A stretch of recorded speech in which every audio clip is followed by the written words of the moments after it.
आइए सबसे पहले गाजीपुर वाली खबर आप तक पहुंचाते हैं, जिसमें मुख्तार के परिवार पर कार्रवाई। मुख्तार की पत्नी आफशा की संपत्ति कुर्क की गई है। इस वक्त की बड़ी खबर, ये बड़ी कार्रवाई।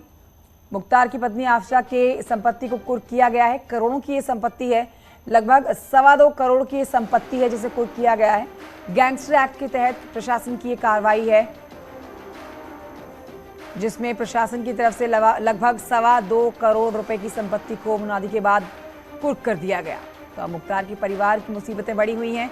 लगातार संपत्ति कुर्क की कार्रवाई को अंजाम दिया जा रहा है।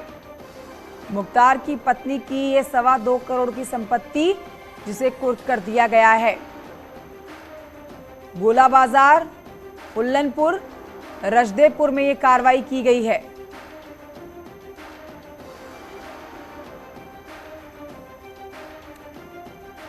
तो तस्वीरें आपके सामने हैं पत्नी और पति दोनों की, जिसमें मुख्तार की पत्नी आफशा अंसारी को आप देख रहे हैं और इन्हीं की ये 2.25 करोड़ की संपत्ति बताई जा रही है, जिसे मुनादी के बाद कोई कुर्क किया गया है। ये जो संपत्ति बताई गई है, जहां जहां पर कुर्की को अंजाम दिया गया है, वो गोला बाजार, फुल्लनपुर, रजदेपुर में है। ये 3 लैंड प्रॉपर्टीज़ है। हम जहाँ पे अभी खड़े हैं वहाँ पे 191 वर्ग मीटर का ये प्लॉट है। इसके अलावा कुंदनपुर और रजदेपुर 2 जगह पे अन्य प्रॉपर्टीज़ है और प्रॉपर्टियों की हम लोगों को, ऐसे लोगों की तलाश है। इन प्रॉपर्टियों को भी जो है वो कुर्क किया जाएगा। आज ये जो सारी प्रॉपर्टी सीज की गई है, ये किसके नाम पर है? देखिए, अफजा अंसारी जो उनकी वाइफ है, उनके नाम पे ये गैरकानूनी तरीके से ट्रांसफ़र की गई प्रॉपर्टीज़ है और जो क्राइम के प्रोसीड्स है उससे आए हुए पैसे से ये प्रॉपर्टीज़ खरीदी गई है। मुख्तार अंसारी के परिवार पर कुर्की की कार्रवाई लगातार जारी है। मनीष हमारे सहयोगी और जानकारी के साथ मौजूद है। मनीष, ये पहली कार्रवाई नहीं है, मुख्तार के परिवार पर कई बार इस तरह से कुर्की की कार्रवाई की जा चुकी है और आगे भी ये शिकंजा इसी तरह से कायम रहेगा। ये बात है, ये या उनके परिजनों या उनके गैंग के अन्य सक्रिय सदस्यों के खिलाफ ये कोई पहली कार्रवाई नहीं है। लगातार पुलिस और प्रशासन और कानून का शिकंजा माफिया मुख्तार अंसारी, उसके गैंग, उसके रिश्तेदारों पर लगातार कसता चला जा रहा है। अभी पिछले दिनों ही मुख्तार अंसारी की पत्नी आफशा अंसारी का एक प्लॉट जो है उसको पुलिस ने सीज किया था। इससे पहले मुख्तार अंसारी के बड़े भाई जो बीएसपी सांसद हैं, गाजीपुर से बीएसपी सांसद अफजाल अंसारी पर बड़ी कार्रवाई की गई थी। उनकी 4 प्रॉपर्टीज को पुलिस प्रशासन ने गैंगस्टर एक्ट के तहत कुर्क कर लिया था। इसी क्रम में, इसी कार्रवाइयों के सिलसिले में आज पुलिस प्रशासन ने मुख्तार अंसारी की पत्नी आफशा अंसारी की 3 प्रॉपर्टी को कुर्क किया है। ये प्रॉपर्टी सदर कोतवाली क्षेत्र के कुंदनपुर, रजदेपुर और गोरा बाजार इलाके में थी। ये तीनों प्लॉट्स जो हैं, इन पर मोबाइल टावर खड़े हैं, जिन्हें पुलिस ने आज सीज कर दिया है। आज कुर्क की गई जो संपत्तियां हैं, इनकी कुल कीमत 2.25 करोड़ रुपए के आसपास है। जी ठीक है मनीष मिश्रा, शुक्रिया आपका जानकारी के लिए। और आइए बढ़ते हैं आगे बदायूं से खबर, जहां पर 25 जुलाई से लापता किशोर का कंकाल मिलने के बाद ग्रामीणों का गुस्सा फूट पड़ा। मौके पर पहुंची पुलिस को ग्रामीणों ने दौड़ा दिया। तो बताया जा रहा है कि ग्रामीणों ने कई पुलिसकर्मियों को पीटा है, उनकी पिटाई की गई है। एसएचओ और एक दरोगा घायल हुआ है। इस बीच पुलिसकर्मियों को जान बचाकर भागना पड़ा। यहां पर वायरल आपको वीडियो दिखाएंगे, जो अब आप देखेंगे आपके टेलीविजन स्क्रीन पर। ये देखिए वो तस्वीर, वो वीडियो आपके सामने, जिसमें पुलिस महकमे के आला अधिकारी जो है यहां से भागते हुए नजर आए। इन लोगों का गुस्सा पुलिस की टीम पर फूटा है। चित्ररंजन, पूरा मामला बताइए। यहाँ पर लोग भगा भगा कर पीट रहे हैं पुलिस वालों को। पूरा मामला वजीरगंज थाना क्षेत्र का है। ये पेपल गांव का बच्चा था। ये 24 तारीख जुलाई से लापता हुआ था और बाद में इसका अपहरण का मामला पुलिस ने दर्ज किया था, मगर पुलिस भी तलाश कर रही थी। आज सुबह इसका कंकाल मिला है और कंकाल मिलने के बाद ग्रामीण आक्रोशित हो गए और थाना अध्यक्ष की गाड़ी पे हमला हुआ है, पुलिस को पीटा गया है। वहीं एसपी देहात और सीओ और कई थाने की फोर्स मौके पे पहुंची हुई है, स्थिति को संभालने का प्रयास कर रही है पुलिस। लेकिन यहाँ चित्ररंजन, हम दिखा रहे हैं तस्वीरें, बड़े तो बड़े बच्चे भी इस तरह से पुलिस वालों को पीट रहे हैं। जी, जाहिर सी बात है कि वो जैसी बच्चे की तलाश कर रही थी पुलिस का, उनका आरोप ये है ग्रामीणों का और परिजनों का कि पुलिस ने सही से तलाशी नहीं करी, जिससे ये बच्चे की जान चली गई। अगर पुलिस समय रहते इसकी तलाश कर लेती तो बच्चे की जान नहीं जाती। शुक्रिया आपका चित्ररंजन जानकारी के लिए। तो देखिए तस्वीरें आपके सामने, वायरल वीडियो की तस्वीरें हम आपको दिखा रहे हैं, जिसमें बच्चे की जान गई और पुलिस पर लापरवाही बरतने का आरोप। ऐसे में खामियाजा भुगतना पड़ा। गांव वालों ने मिलकर पिटाई की है यहाँ पर पुलिस अधिकारियों की। और यहाँ इस मामले को जब इन्हें बताया, गांव वालों तक पहुंचाया बच्चे के कंकाल मिलने को लेकर, गांव वाले इतने भड़क गए कि उन्होंने आओ देखा ना ताओ और पत्थर चप्पल हाथ में जो आया वो लेकर पुलिस को पीटा है।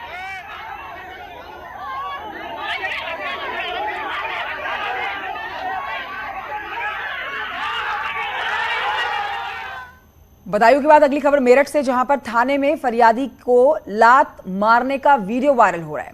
ये मामला ब्रह्मपुरी थाने का है। आपको दिखाते हैं तस्वीरें जहां पर इंस्पेक्टर एक फरियादी को मारते हुए दिखाई देगा। आपको एक्सक्लूसिव तस्वीरें आप देख रहे हैं। वीडियो में सिपाही थाने में फरियादी पर थप्पड़ मार रहा है, थप्पड़ बरसा रहा है। ये वीडियो वायरल हो रखा है। इसकी जांच रिपोर्ट एएसपी ने एसएसपी को सौंप दी है।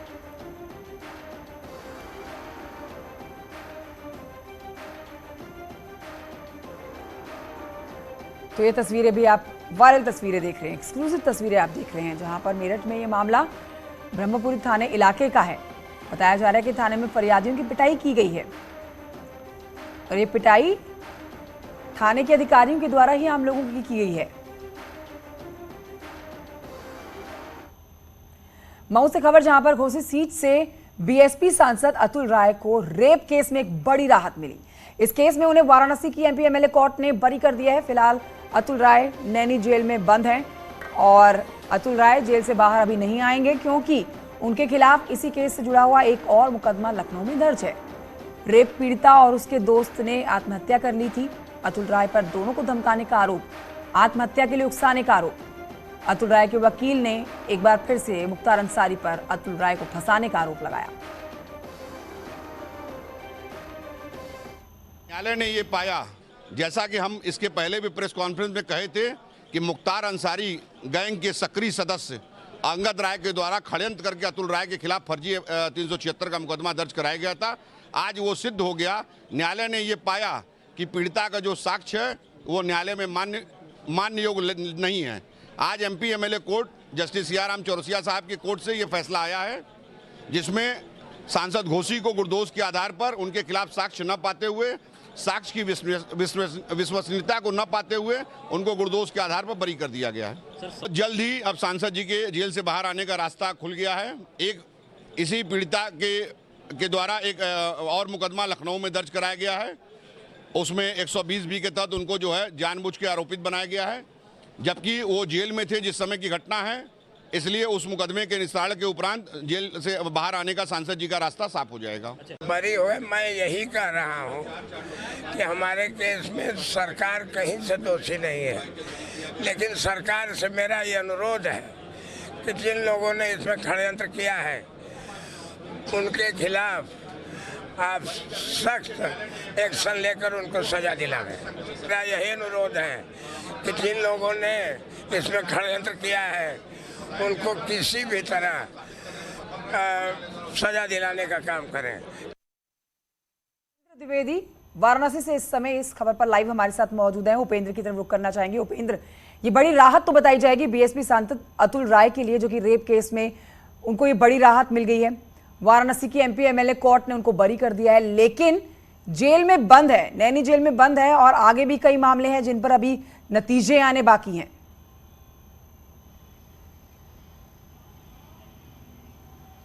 देखिए, बिल्कुल जैसा मैंने बताया कि जो मूल मुकदमा था वो रेप का था, जो चुनाव के वक्त उनके ऊपर दर्ज हुआ था, जिसपे वो नैनी जेल, प्रयागराज की नैनी जेल में बंद है। इस मामले में एमपी एमएलए कोर्ट ने उन्हें बरी कर दिया है।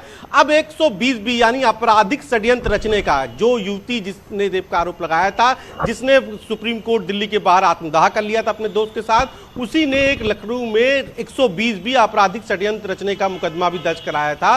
तो वो अभी एक पेच बाकी है, लेकिन जो मूल मुकदमा था जिसको लेकर वो जेल में थे, उस पर वो बरी हो गए हैं। तो माना जा सकता है कि बड़ी राहत है।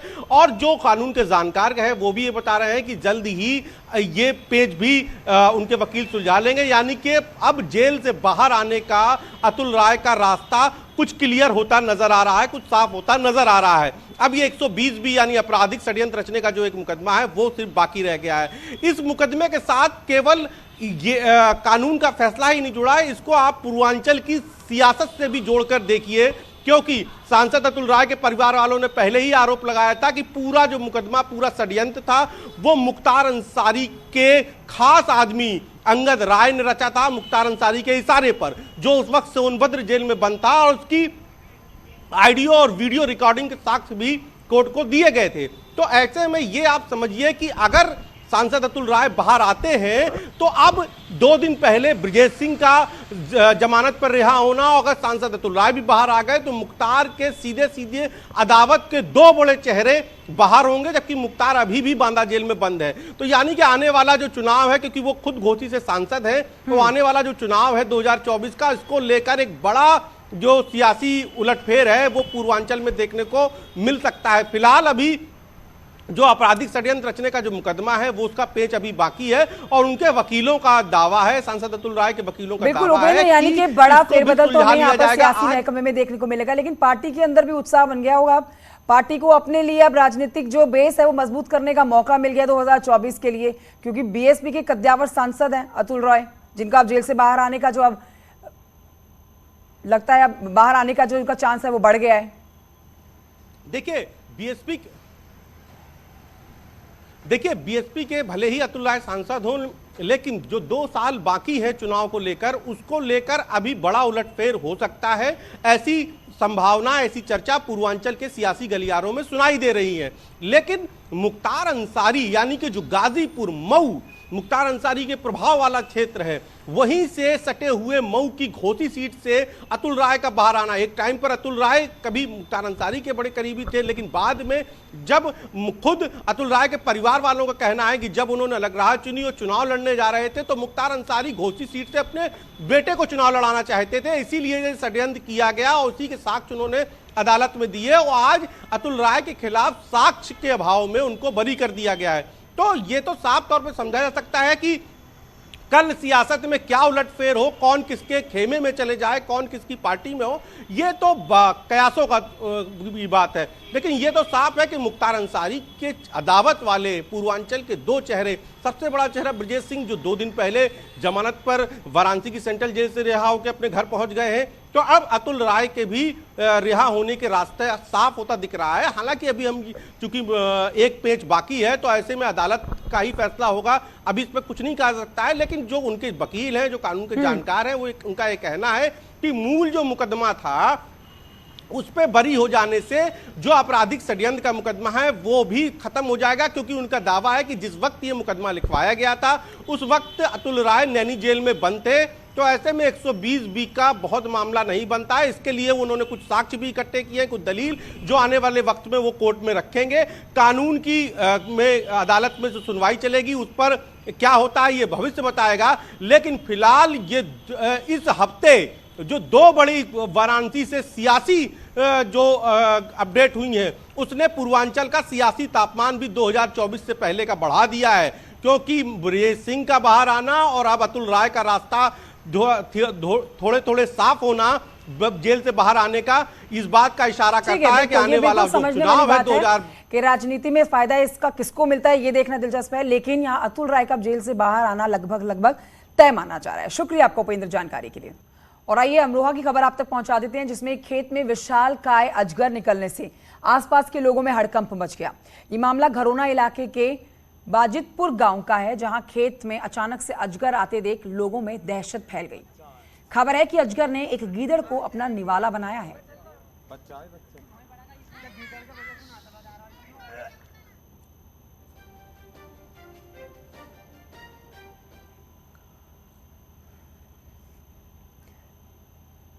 ललितपुर में पीआरडी की महिला कर्मी की बेटियों समेत पिटाई का एक वीडियो सोशल मीडिया पर वायरल है।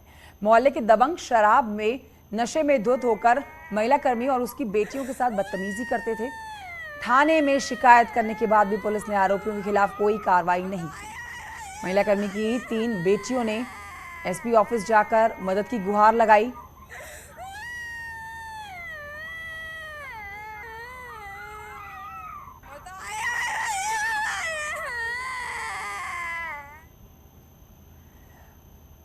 फतेहपुर में हथियारों से लैस बदमाश एक घर में घुस गए। ऊपर परिवार के सदस्यों को बंधक बनाकर लूटपाट की गई है। लूट का विरोध करने पर बदमाशों ने परिवार से मारपीट की। 3 लोगों को घायल भी कर दिया। इसके बाद बदमाश घर में रखे सोने चांदी के जेवरात और लाखों रुपए लेकर फरार हो गए। पुलिस बदमाशों के लिए तलाश कर रही है।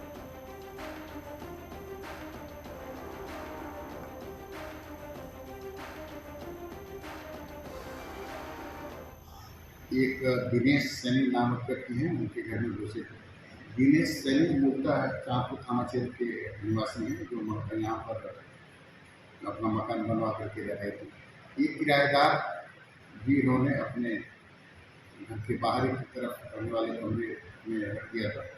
वो पढ़ने वाला लड़का था। बदमाश उसको मारपीट करके और उसके कमरे से अंदर घुसे थे और यहाँ पर दिनेश और उनकी पत्नी सो रही थी, उनको भी चोट पहुंचाई। घटनास्थल का निरीक्षण कर लिया है और साक्ष्य इकट्ठा कर लिया है। शीघ्र ही घटना का अनावरण कर लिया जाएगा। नोएडा से खबर, जहां पर चोरों ने घर के बाहर खड़ी गाड़ी को अपना निशाना बनाया। चोरों ने मिनटों में गाड़ी चुराई और फिर वहां से फरार हो गए। सीसीटीवी कैमरे में पूरी वारदात कैद हुई है, जिसके बाद पुलिस मुकदमा दर्ज करके जांच करने में जुट चुकी है। मेरठ में गरजा नगर निगम का bulldozer. शापीर gate Bhagat Singh market की हम बात कर रहे हैं, जहां पर कार्रवाई की गई है। कार्रवाई की दुकानदारों ने जो विरोध किया, सड़क पर कब्जा करके निर्माण किया गया, यहां पर कार्रवाई की गई है। शापीर गेट भगत सिंह मार्केट में एक्शन। सड़क पर कब्जा करके जो निर्माण किया गया था उसे ध्वस्त किया गया है बुलडोजर के माध्यम से।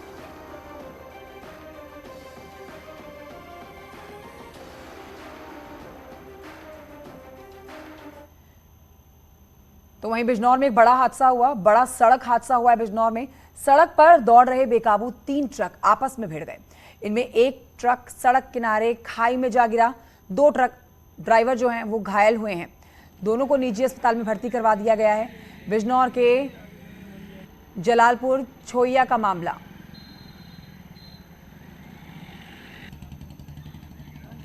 तो देखिए, आपको बता रहे हैं कि किस तरह से 3 लोग घायल हो गए हैं। 2 ट्रक आपस में जो भिड़ गए थे, 3 ट्रक आपस में भिड़े थे, माफ कीजिए, जिसमें 2 ड्राइवर जो हैं वो घायल हुए, जिनको पास के अस्पताल में भर्ती करा दिया गया।